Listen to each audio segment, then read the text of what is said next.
It's 2 1/3, Jan.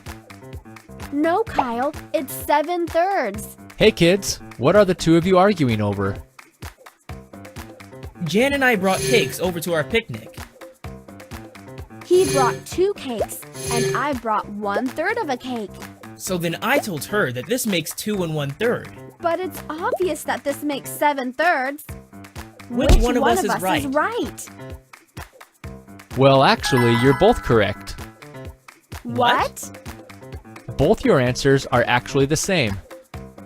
Here, let me explain. When you're adding a whole number to a proper fraction, you can just put them both together. So 2 plus 1/3 is equal to 2 and 1/3. Meanwhile, you will get Jan's answer if you change the whole number into improper fractions first. Any whole number can be changed into a fraction by dividing them by 1. So 2 is equal to 2 over 1. When adding fractions, you must make sure that all fractions have the same denominator. So, let's look for the equivalent fraction for 2 over 1 that has a denominator of 3. Simply multiply both the numerator and the denominator by 3, and you'll get 6/3. Now, adding up 6/3 with 1/3, you get 7/3. So there you go. Adding 2 and 1/3 will also result in 7/3.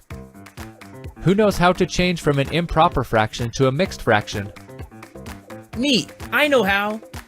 Okay, Kyle, show us how. First, you divide the numerator by the denominator. What you'll get is a whole number, and the remainder becomes the new numerator. That's right. Okay, now try to solve this. What's 1 2/3 plus 1/3? 1 2/3 is the same as 3/3 and 2/3. So it's 5/3. So 5/3 plus 1/3 is 6/3.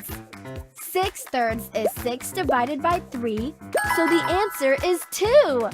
Correct.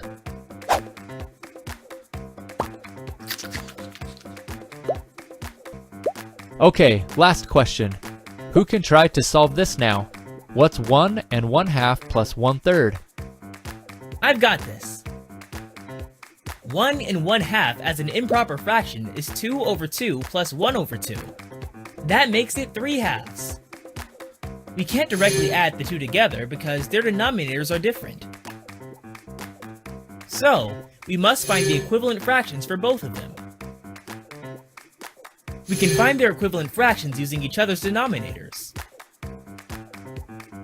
So, we multiply both the numerator and the denominator by the other denominator. Now, it's 9/6 plus 2/6.